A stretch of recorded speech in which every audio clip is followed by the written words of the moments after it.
السلام علیکم دوستوں اسلامی تاریخ پر مبنی ترکش ڈرامہ ارطغرل اس وقت پاکستان میں نئے ریکارڈ قائم کر رہا ہے اور اسے ناظرین کی جانب سے خوب پسند کیا جا رہا ہے دوستوں، اور نہ صرف اس ڈرامے کو پسند کیا جا رہا ہے بلکہ اس میں مختلف کردار نبھانے والے اداکاروں کی فین فالوئنگ میں بھی مسلسل اضافہ ہو رہا ہے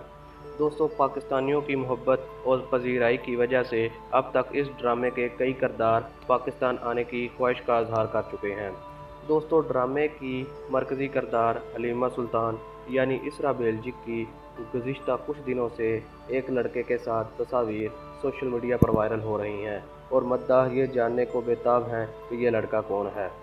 تو آپ کو بتاتے چلیں کہ یہ لڑکا کوئی اور نہیں بلکہ اسرا بیلجک کا حقیقی بھائی علی بیلجک ہے۔ دوستو، اداکارہ کے بارے میں آپ کو یہ بات جان کر حیرانگی ہوگی کہ وہ طلاق یافتہ ہیں۔ اسرا کی شادی 2017 میں ترکی کے معروف فٹ بالر گوخان تور سے ہوئی تھی، تاہم 2 سال بعد اس شادی کا اختتام ہو گیا، جس کی وجہ یہ بتائی جاتی ہے کہ اداکارہ کے شوہر ان سے بے وفائی کر رہے تھے اور اس بات کا انہیں پتہ چلا تو دونوں کے درمیان علیحدگی ہو گئی۔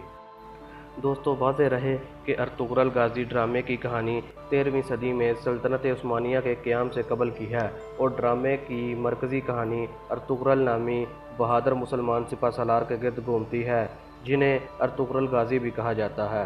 دوستو، ڈرامے میں کام کرنے والے تمام اداکار راتوں رات پاکستان میں اس حد تک مقبول ہو گئے کہ ان کی فین فالوئنگ میں دن بدن تیزی سے اضافہ ہو رہا ہے۔ دوستو، ڈرامے کو ترکی کا گیمز آف تھرونز بھی کہا جاتا ہے اور اس ڈرامے کو 13ویں صدی میں اسلامی فتوحات کے حوالے سے انتہائی اہمیت حاصل ہے۔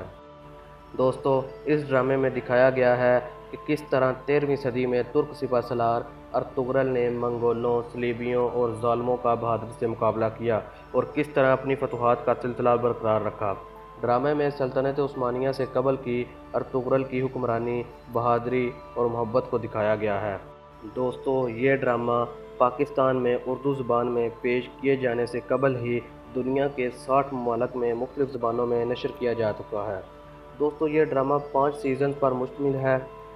جن کی مجموعی طور پر 179 اقساط ہیں۔ دوستو، اس ڈرامے کو ابتدائی طور پر 2014 میں TRT پر نشر کیا گیا تھا اور اب یہ ڈرامہ نیٹ فلکس سمیت دیگر آن لائن اسٹریمنگ چینل پر موجود ہے۔